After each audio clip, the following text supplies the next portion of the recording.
Hello, my name is Ashley, and I'm making this video. Um, okay, sorry, I thought my thing was gonna freeze up, my tablet. Yeah, nice. It's great. Okay, well, oh, Sweet Coin's generation stopped. Okay. Sometimes in this life, man, why does my nose look like this? Seriously. What am I to do with my life? Seriously, I'll just cover my face, eh? Oh yeah, I look way better this way. Great. I'm sorry, I'm an artist. I like aesthetic. If something looks weird, this smells funky. I do get a little bit like, my semi-OCD kicks in. But not really, it's not really OCD. But anyway, okay, fine. I'll just talk normally. Okay. So, basically, what was I saying? I was saying something. Oh. I don't know, I think I'm just gonna talk. I'm just gonna do random talks. It's partially because of lockdown, partially because of how I was in my disposition before lockdown, but I feel like it's quite difficult to communicate nowadays, like exactly as how I want to. Like I'm far too tired to try to talk like a normal person or try to hang out with people again. Like I feel as if I'm super drunk. Like I'm not like super dizzy, but it feels like I'm phasing in and out of the world almost. I feel like I have psychosis symptoms, but I know I am anything but psychotic. And I know this is due to extreme lack of energy flow in my life, in terms of like living my life. It's quite unhealthy, eh? I was always like the most confident person I knew, or at least the most comfortable person I knew, to to be around whatever. I was like YOLOing it. That's why I was very popular and comfortable and able to do anything, hang out with anyone. Emos, rock people, Satanists, spiritualists, psychics, hobos, old men, young boys. Okay, maybe not young boys because that sounds a bit weird. Maybe not young boys and like kids, but like boys, like 17 and up, like in the city, like hanging in the streets, or my younger cousin and his pals, and all my friends from like teenage age to adult, like 20s age, people of youth basically, all ranges, all colours and backgrounds, genders, different types of people of all different kinds of belief systems, whether it's religious or it's just way of life. For example, some people do cannabis, other people are really preppy, other people are really like, they're really into sports, or like they're drinkers, some of them, or you know, people with opposing am I even saying that properly? Opposing people with opposing views I could hang out with all different kinds of people and still be able to agree with them, because I agree with both sides of the spectrum. I agree with everyone because there's truth in everything, and I can give them an insight to the other side of the story as well, in a way where it's harmonious to them rather than opposing them, because I agree with them and I also give them another side of the story, and same with this guy or girl or whoever. Yeah, that's how I could get my energy flowing, and I was always myself. I was always true to myself, including on my social media. Especially my social media was like a representation, like a resume. It was like a resume of my life. But it hasn't been that way for a while, and I think that was the most frustrating thing. Felt like I couldn't express myself accurately and honestly anymore for a load of reasons. I'll just go into it right now. It takes a bit of courage because it does take a bit of balancing out to try to explain this, you know. Basically,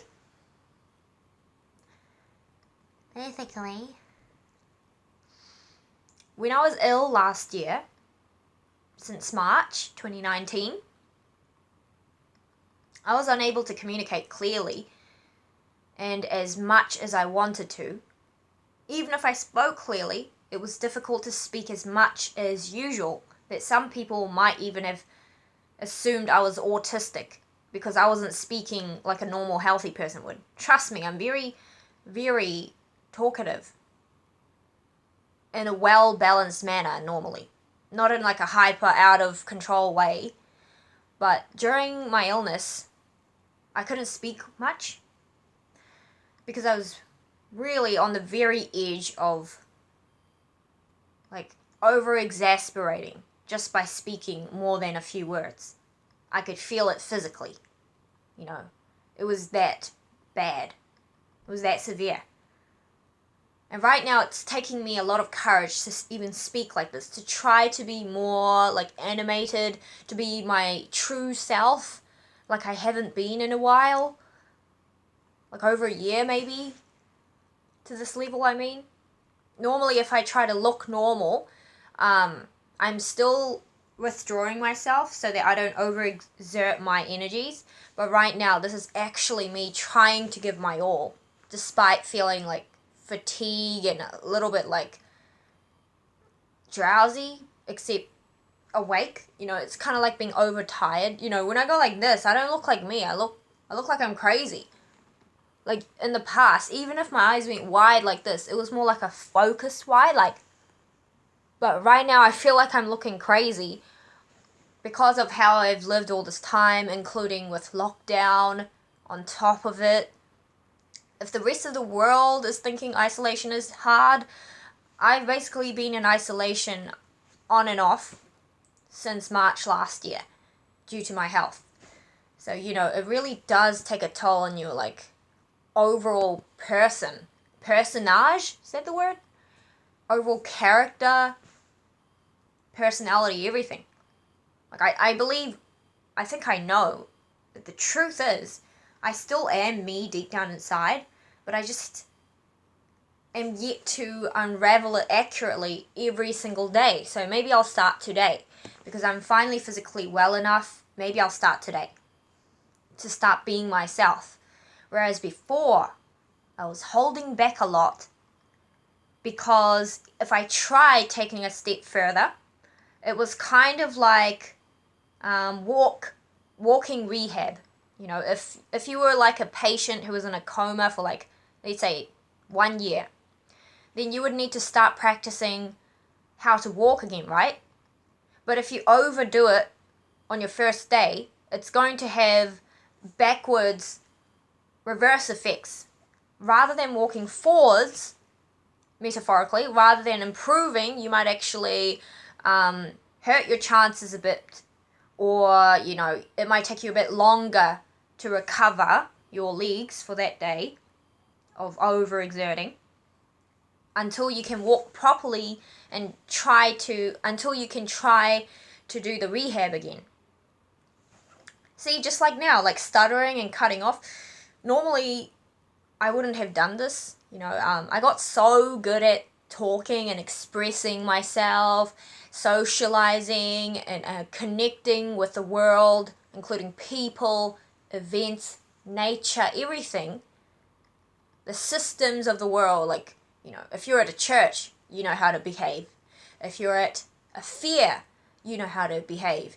If you're at a university club event, you know how to behave. If you're at the supermarket with friends, you know how to behave. Versus when you're alone, you know how to behave. And when you're with friends or with family, like family events. Lots and lots of events and experiences, a whole variety of things to do.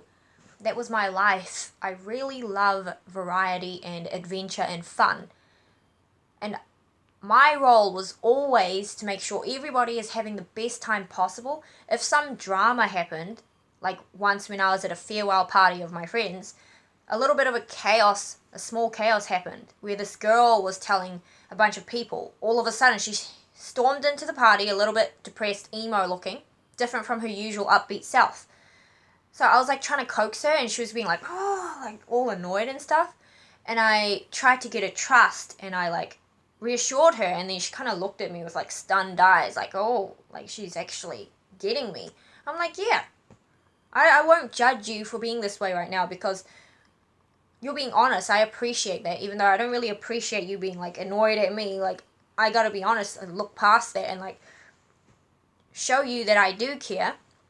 So I told her, like, if you need anything, like, just tell me.